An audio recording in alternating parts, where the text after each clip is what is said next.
Agar biz biror bir muammoni ustida birlashsak, nimalarga qodir ekanimizni ushbu video orqali ko'rib olsangiz bo'ladi. Ну, начать нашу двухстороннюю встречу хотел бы со слов искреннего соболезнования и вам, и семье мальчика из Таджикистана, который погиб несколько дней назад. Совершение терактов в отношении детей – это особенно отвратительное преступление, без всякого сомнения.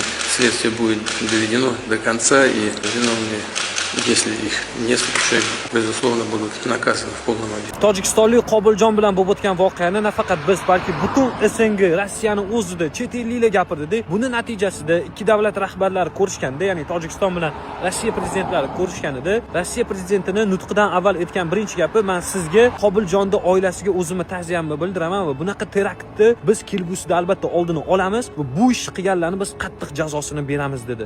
O'zingizlarning fikringizni izohlarda yozib qoldiringlar, videoga like bosib hamma yaqinlarga jo'natib qo'yinglar.